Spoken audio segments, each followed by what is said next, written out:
Okay, so I'm gonna tell the story whenever my dad set his house on fire. It's a funny story. I've heard it millions of times, and it's been passed on for about a generation.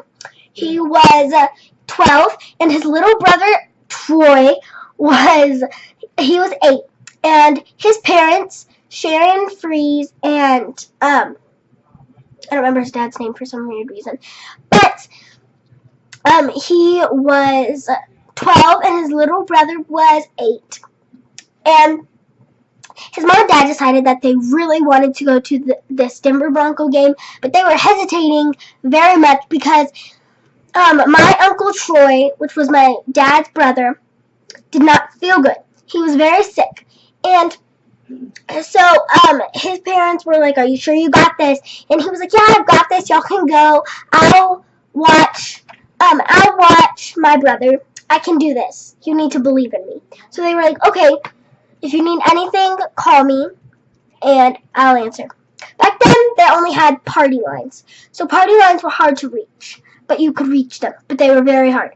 And at a Denver Bronco game, they never paged anybody from the crowd. Okay, so his brother really wasn't feeling good, and there were these types of medicine that made that you smelt it and it made you feel good, but you had to warm it up for it to actually work. So he was like, "Oh, I'll just put it on the stove for a couple seconds and it'll be done in a heartbeat." And he was like, "Are you sure you should do this, Todd?" He was like, "Yeah, I've got this. Just believe in me, brother." And he was like, "Okay, fine, I'll believe in you, but don't set the house on fire." And he was like, "I won't." You really think I'm that immature? That's what he really said. And so, he really actually started watching his brother. His parents had just left, and they were like, "Watch out for strangers, and remember, if anything happens, just call me on my party line. I won't answer right away, but try to call me again and again, and eventually I'll answer." So they left. He was like, "Oh, let me get you some medicine, Troy." He was like, "Todd, don't." And he was like, "Oh, just believe in me." So he put it in, and he went to go take care of his brother. He put a pillow under his brother's head, and he put a blanket on him. And then he looked back. He was like, "Do you smell smoke?" And his brother was like, "Yeah."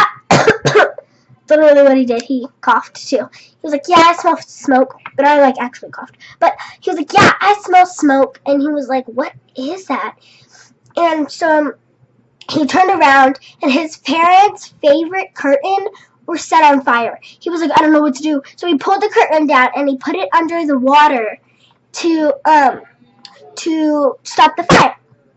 So it was like fire. There was fire everywhere, and he was scared. And he was like, "I don't know what to do. I'm only 12. I don't know what to do." So he called the Denver Broncos manager and said, "Can you page somebody?" And they were like, "No, we don't page people here, sir."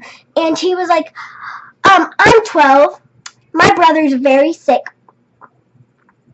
And I tried to give him, I don't remember what the medicine's called, but it's like a really fancy name. But yeah, I put it on the stove, and it kind of sort of set my house on fire." And so the lady was like, "Oh, that's not good." So she was like, "I'll page you. I will page her for you. What's her name?"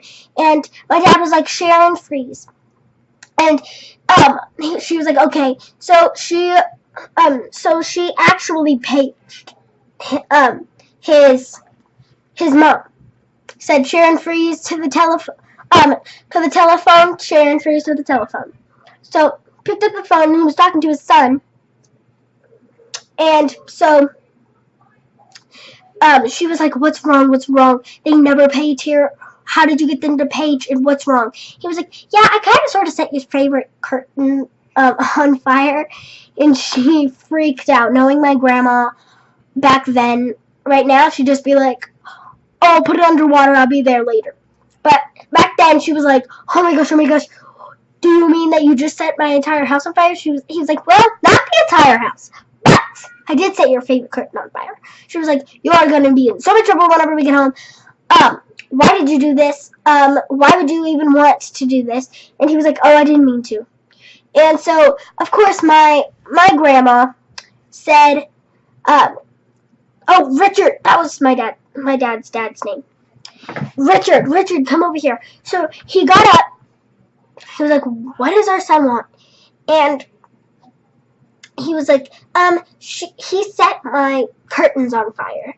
And of course, knowing my dad's dad, I don't know him because he died, but knowing him, I remember meeting him when I was very young. But I remember a little something about it.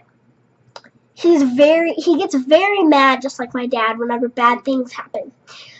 So of course he was like, oh, we have to lose the game. Oh my gosh! And so he was like, are you okay? Is my son okay? He was like, oh yeah, Tori's fine. He's just kind of sort of throwing it, but he's cool. And so he was like, what were you thinking? Why would you do this? You need to not ever do that again.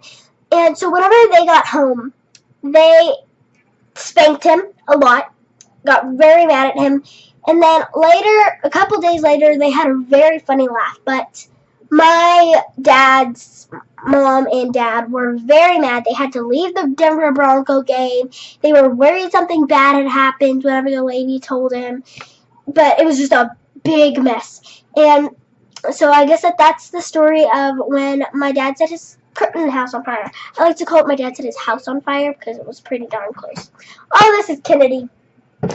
She came in here. So, oh, come here, Kennedy. So, I hope you enjoyed this story. And it was very, very scary in real life.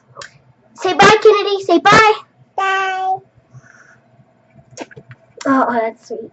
Bye.